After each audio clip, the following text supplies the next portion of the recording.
se tornaram Hokage. Eles nasceram destinados a ser Hokage. Não é algo que você simplesmente se torna tentando se tornar. Eles foram escolhidos pelo destino. Cada pessoa recebe seu próprio caminho para seguir, e ele deve seguir isso, obedientemente, até o fim. Só existe um destino que todos nós compartilhamos igualmente: a morte. E você achou que podia ser Hokage? É absurdo. Jamais. Os meus olhos me mostram muitas coisas. Uma coisa que eles me mostraram é que as limitações das pessoas são determinadas, fixas e inalteráveis. Só um pouco perde tempo tentando se tornar algo que ele nunca poderá ser. Bem, deve ser frustrante perceber como tudo foi absolutamente inútil. Esse seu pequeno sonho. Achava que conseguiria vencer apenas trabalhando duro sozinho? Era só uma ilusão. Você acha que é fácil assim? Naruto, ele estreou no Japão em 2002. E desde o primeiro episódio ele não apresenta o Naruto assim como um herói. Ele aparece mais como um problema, como alguém que carrega algo que ninguém quer por perto. E dentro dele vive a Kyuubi, a raposa de 9 caudas. É um demônio. No passado ela quase destruiu a Vila da Folha. E por causa disso, mesmo sem entender o motivo, ele cresce cercado por olhares tortos, portas fechadas, silêncio e rejeição, né? E mesmo não tendo pai, não tendo mãe, ele não tem uma história para chamar de sua. Ele às vezes só tem perguntas e dá para perceber que é um vazio que ninguém se dispõe a preencher. E talvez seja por isso que ele grita tanto. É o jeito dele, sabe? Meio chato no começo do anime de ser, tanta bagunça, que ele quer chamar atenção de qualquer jeito. E acaba chamando, sabe? Mas porque no fundo o que ele mais quer não é ser forte, ele só quer ser aceito e de alguma forma existir naquele mundo. E mesmo assim, mesmo sendo rejeitado, ele não devolve com rejeição. Ele devolve com insistência, ele devolve com presença, ele devolve com o que ele sempre fala: esse é meu jeito ninja de ser. Eu nunca entendi, mas é dessa forma aqui que eu tô entendendo e tô tentando falar pra você. Esse jeito ninja de ser engloba que não é sobre golpe, sobre jutsu, mas é sobre cair, sobre perseverança e não desistir. Pra ele nunca foi uma opção, sabe? Quando chega o momento mesmo da prova, ele jamais pensou que ia passar, mas ele acaba entrando pro time 7 e ao lado do Sasuke, da Sakura, ali com a liderança do Kakashi, ele vê o Kakashi como um pai e a Sakura e o Sasuke como irmãos. E ali começa uma amizade e uma história sobre pertencimento, sabe? E o que mais me chama a atenção no Naruto não é força, não é conquista, é a forma como ele trata as pessoas que rejeitam ele. Ele nunca tenta se vingar, ele tenta de alguma forma se aproximar. Ele não quer provar que é melhor, ele quer provar que é igual e que também merece ser um ninja. E isso na vida real pesa, porque a gente cresce num mundo que ensina a devolver dor com dor, desprezo com desprezo, vingança. E o Naruto vai na contramão disso, sabe? E eu acho que molda caráter, eu acho que mudou o caráter de muitos adolescentes e pessoas que cresceram vendo. Porque ele acredita que quando você faz parte de algo, você cria laços e você cria possibilidades de imaginar um futuro melhor, sabe? E ousar até sonhar em ser um Hokage. Mas não porque ele quer poder, reconhecimento. Ele quer que um dia as mesmas pessoas que olharam para ele com desprezo olhem com admiração. E não é qualquer tipo de admiração. Esse caminho não é rápido, são anos, são sagas, são inimigos, são perdas.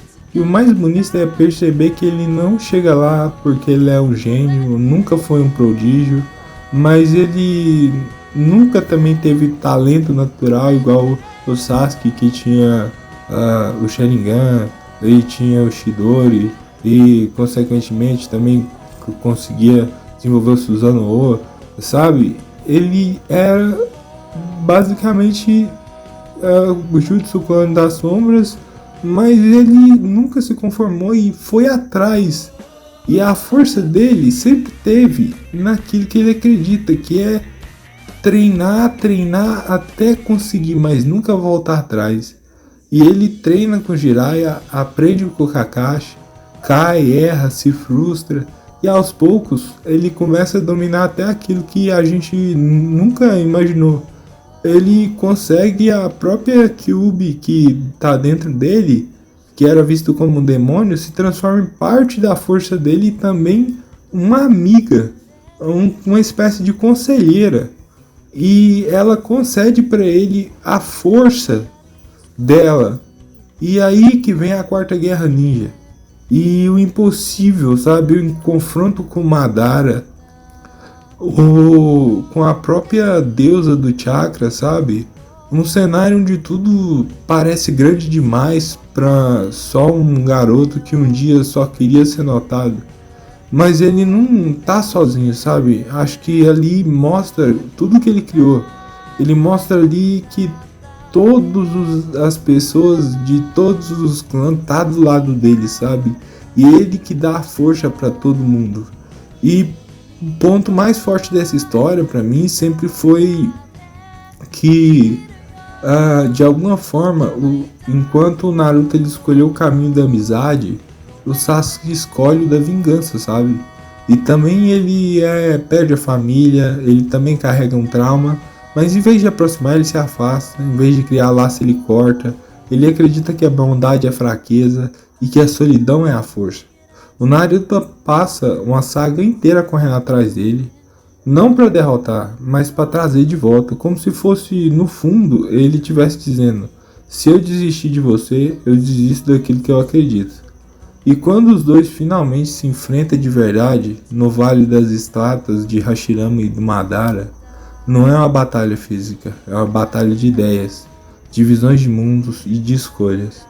Eles lutam até não sobrar mais nada, até não conseguir mais levantar, depois de ter passado por toda a Quarta Guerra Ninja, até que eles conseguem até perder o braço, literalmente. E ali no chão, ferido, o Sasuke finalmente entende. Isso me emociona muito.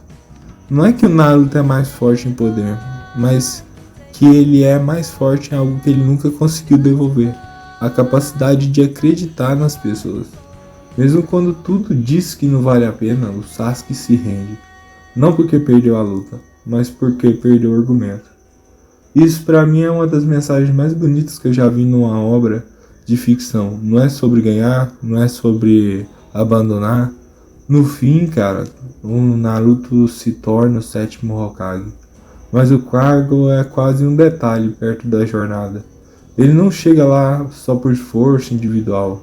Ele chega lá porque foi carregado por laços, por mestres, por amigos, por inimigos que viraram aliados.